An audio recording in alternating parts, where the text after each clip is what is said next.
everyone. Welcome to another podcast episode of Rural Roots Canada. I'm Craig Lester, your host today. It's been a crazy couple summer for Rural Roots Canada. As I was talking about it last week on the podcast, we were in a number of different locations, including Lakeland College up in Vermilion as well. We were just this past weekend, we were in Stavely at the Cudlobe Angus annual field day. Well, that was a great event, and we'll get to that in a minute. But the number one conversation that farmers have year-round is around the weather. And, of course, we have our meteorologist, David Spence, joining us today to talk a little bit about what we've seen and what we can expect as we head into the full-on harvest season, which is now underway in some parts of the province and on the prairies here. So welcome, David. Yeah, thanks. Good to be here. So I guess what have we seen over the past few weeks here across Alberta and across the prairies? Well, I guess that kind of depends who you ask. If you're someone in central or northern prairies, any of the three prairie provinces, you probably say, man, that was a wet summer. And you've got standing water to deal with. You can't get any equipment onto the fields. We're getting close to harvest for a lot of the crops. Some of the crops already getting harvested, and some of that work just can't be done because the ground is too wet.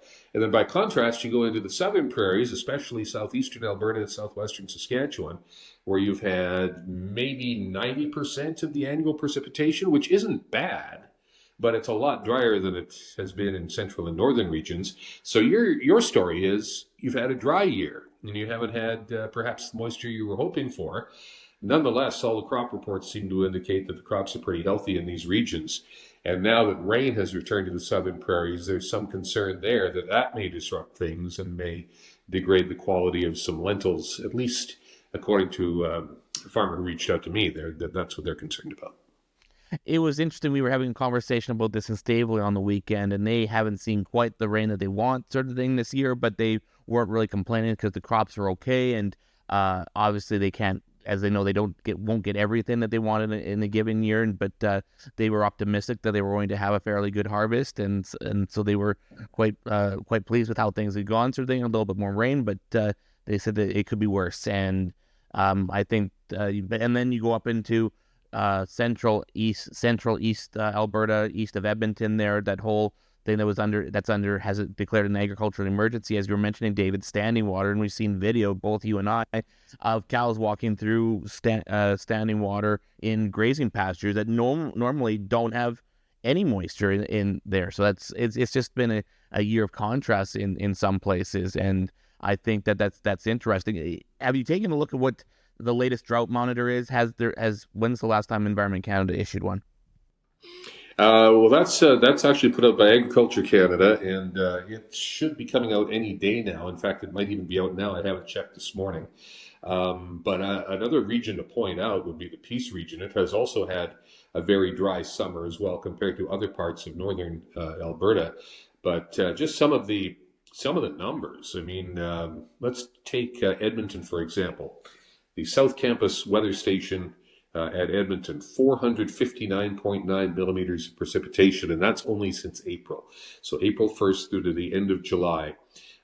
Even greater numbers for Blatchford, the former city center airport in Edmonton, 536.5 millimeters in June and July combined. So that doesn't even include April and May. That's just June and July. They've had 536.5 millimeters. And Edmonton got another blast of rain yesterday, and I'm sure there's more on the way this week, as we're all going to have a pretty wet week all across Alberta and through much of the prairies as well. And it certainly extends beyond Alberta. I mean, you go into Manitoba, San Clara, which is a community in northwestern Manitoba, 502 millimeters of rain so far this growing season. Stonewall, which is just to the north of Winnipeg and just to the south of the lakes, Lake Winnipeg, 476 millimeters there. Minnedosa, 339. So the numbers are just enormous in parts of southern Alberta and in Manitoba. Interestingly, in Saskatchewan, they haven't had quite as much rainfall, but by any stretch of the imagination, it has been wet for sure, with numbers well over 100 millimeters a week in places like Calder and Beanfate. For example, the week of July 14th to 20th, they had 126 millimeters of rain there, and that's just in a week. So the the prairies have been soaked, or at least parts of the prairies have been soaked. And as I said earlier, other parts like southern Alberta, southwestern Saskatchewan are still looking for more moisture. How about the storm? What kind of storms did we see this past growing season, or in the past during the course of the summer here? Do you have any stats related to that? I don't have stats, but I can give you anecdotally that the storms we saw over the summer were, for the most part, very slow moving. A lot of them pulled off the foothills in Alberta and then went through central and northern Alberta, through the Edmonton area, toward Lloydminster, and then into central Saskatchewan, and then dipped south into southern Manitoba. That seemed to be the general overall storm track for the summer. So that's why those areas got so much rain, whereas in the south we didn't get very much at all. Generally, these storms were medium-scale storms. They weren't small, isolated thunderstorms, but they also were not huge mesoscale systems, as we call them, which can be the size of half a province. So we didn't see too many of those either. But the feature of this summer has been the constant train of storms along this track, if you will, from the foothills through central Alberta, Saskatchewan, and into southern Manitoba. And now we've transitioned into a bit of a different weather pattern. We've lost that ridge of high pressure that deflected all those storms to the north. And now we've got a trough of low pressure in the upper atmosphere, which is going to bring some of that rain into the southern prairies. And at this time of year, late summer, you see very few of those larger storms that you get in the spring and early summer.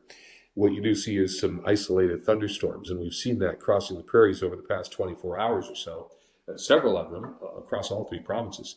And I think that's the kind of weather pattern we're going to be in for the next week or so, which means more rain on the way for sure. Not huge amounts of rain, but when the rain falls in these passing storms, it can come down pretty heavily. I guess anything wrapping up here a little bit as we head into the heavier harvest season, which is coming up very quickly. Anything that you see developing? Yeah, I would say take advantage of any dry weather you can to get out in the fields and get the harvest underway. Of course, it's pretty difficult to do that if your field is soaking wet. But any opportunity you can get from here on in, take it, because these showers and storms are likely to continue appearing over the next week or so, maybe even longer. Of course, it's early in the harvest season, so there's probably going to be plenty of opportunity later on in the next few weeks for some dry weather to come through. But of course, in weather, there's no guarantees that will happen. So yeah, I think you want to take advantage of any opportunities you get from here on in to get out and get the work done. Amazing. Thanks, David. It's always great catching up with you, and I really appreciate your insight just in regards to what's going on. I know you are an avid camper and you love to get out. And I know you've been out in some canola fields and grain fields. In terms of when you were driving around, what always strikes you, I guess, is when you're out driving across the province here, what always strikes you when you see these fields? Well, from a non-expert point of view, they look pretty healthy to me in the places that I've driven through. I think I was impressed. I don't know if it was unusually early, but the canola just seemed to bloom a little bit earlier this year. Does that make any sense? But yeah, everything that I've seen looks healthy. Now, I haven't seen it up close except for that one canola field. But from a distance and from a non-expert point of view, it actually looked pretty good to me. Awesome. And yes, everyone, you can tune in to David. He's got his Monday and Thursday weather updates, as well as local radio features running across the province every Monday and every other Friday, on the Rural Roots Canada radio network, as well as on ruralrootscanada.com. Thanks again, David, and it's always great to have you aboard. Always a pleasure. Speaking of the weather, and this has been a rather wet year for some regions, as David was alluding to, I had a chance to speak with Robyne Davidson. She is the RDAR Pulse Research Scientist with Lakeland College. We were talking about faba beans, and faba beans, as Robyne's going to talk about here, love the wet weather. And I'm going to let Robyne talk a little bit about why faba beans should be in consideration when you're thinking about your crop rotations. All right, so I guess we'll just start off with a general question here, just recap a little bit about what you were talking to the multiple groups this morning in regards to fava beans. Sure. Well, this morning I was talking a little bit in general, Craig, about some things that you need to consider in a wet year versus a dry year. Certain things that come to mind that you might not think about in a year where it's dry. And specifically, I was talking a little bit about fava beans. And I was saying that fava beans is a fantastic crop in a wetter year. We all know that fava beans in a dry year are not going to do well. A lot of farmers have grown fava beans in the past and not been happy because of the lack of moisture. But in a year like this, fava beans tend to do very, very well because they love those moisture levels. So I was talking with the producers this morning a little bit about, growing fava beans, why we're growing them, why we're not growing them, and some of the concerns, some of the things to keep in mind. Some of the reasons we're not growing fava beans is, again, because we've had instances we've had dry years and favas haven't done well, so the farmers have been a little bit turned off. Another reason why we might not be growing fava beans is because the markets right now are a little bit sketchy. It's a little bit harder to move fava beans right now than may have been even 5 years ago. And that's just because of our markets and the way things work, which unfortunately we have no control over. But it's a crop that if you are growing, you might have to have a little bit of patience. But I love fava beans, okay? And especially as I stand here in kind of the Vermilion area of Alberta, fava beans is a fantastic crop for this area. Fava beans is the highest nitrogen fixing pulse crop that we have of all the pulse crops. The difference between fava beans and some of our other pulse crops is that fava beans fix nitrogen right until the end of their growing season. So if you grow fava beans, you will start to see nodules showing up, 3 weeks after you plant them, after they get established really well. You get that rhizobial bacterial interaction happening, you get nodules forming, and then you'll see these beautiful, beautiful nodules on the plants. And they will continue to fix nitrogen all the way through into the end. So until a frost comes and kills the plant, or until you desiccate them, or until you swath them, or do whatever you do to take them down right to harvest, they will continue to fix nitrogen. Whereas peas and lentils, they tend to drop their nodules off right about mid-flower. So if you pull a fava bean crop up this time of year, you'll see beautiful, beautiful nodules on them, especially because of the nice moisture conditions that we've had in this area. Versus if you pull up a pea right now, you may not see really great nodulation because by now the peas have sloughed them off. The peas have decided that, hey, we're happy, we're going to set some pods now, and they don't necessarily continue. Well, they don't continue to fix nitrogen, whereas fava beans do. So that's why I really love fava beans that way. They are probably the healthiest crop of all the pulse crops for your farm. So that's why I've been promoting them. That's why I'm a lover of fava beans and why I was talking to the producers today about them, to just get them thinking. Another thing that is really challenging us in the industry right now is Aphanomyces, and that is another reason to grow fava beans. Because right now, the varieties of fava beans that we're growing are not responding to Aphanomyces, and I would say that maybe not completely, totally resistant.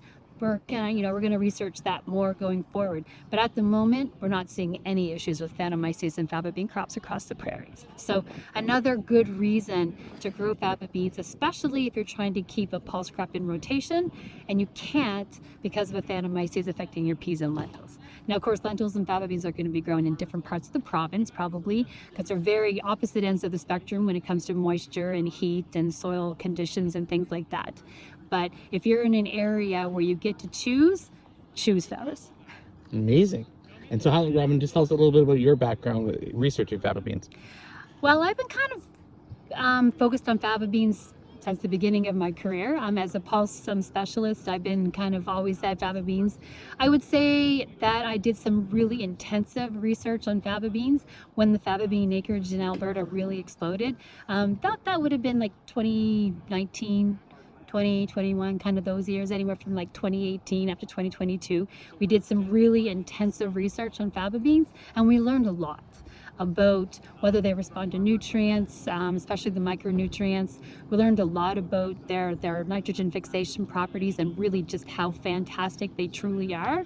And we learned a lot, about their herbicides, and some of the work that we did showed us that, as tall and leafy and robust as fava beans can be, they're actually quite sensitive to herbicides. So I've done quite a bit of work. I'm involved a lot with the co-op testing and the regional variety testing that we do in Alberta for registration and for, making sure that we get varieties and putting them into the hands of the farmers in the areas where they're most going to be the most successful. So yeah, working on fava beans for most of my career, which has been quite a long time actually.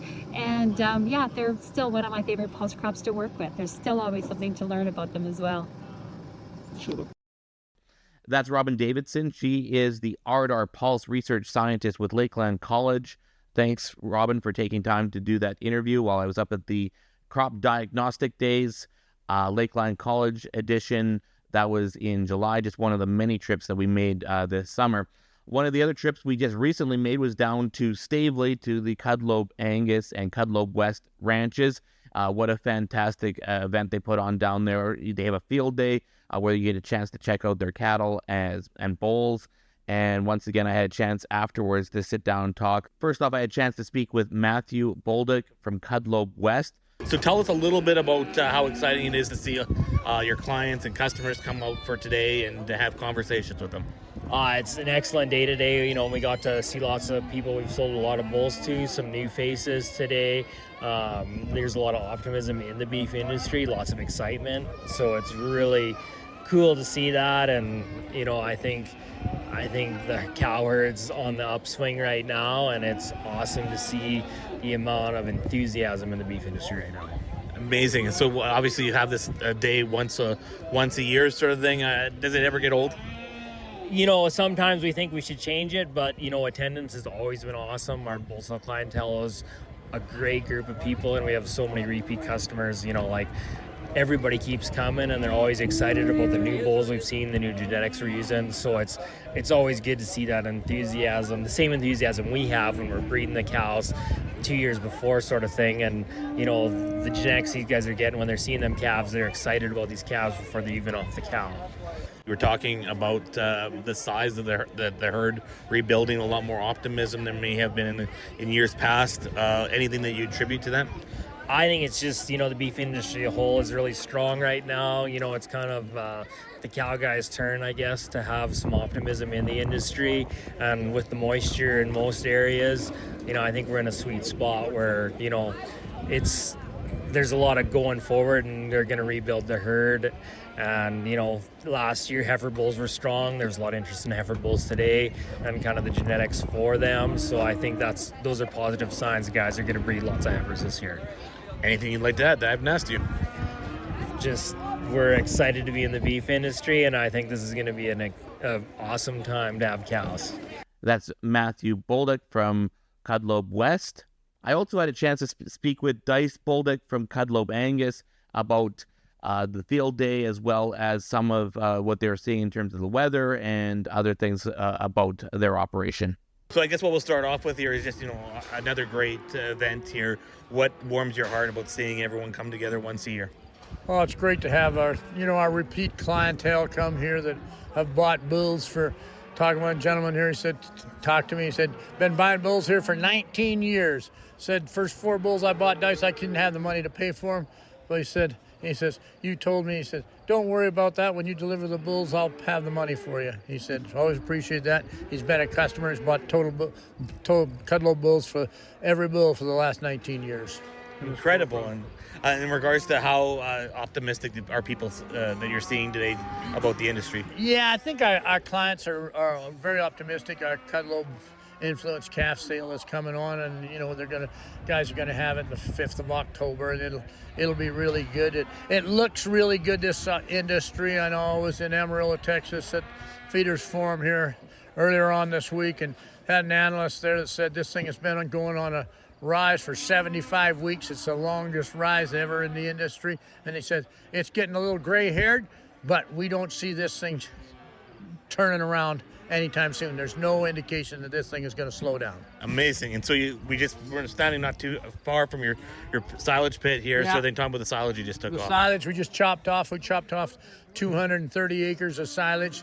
We've put in 200 10-ton loads into the pit.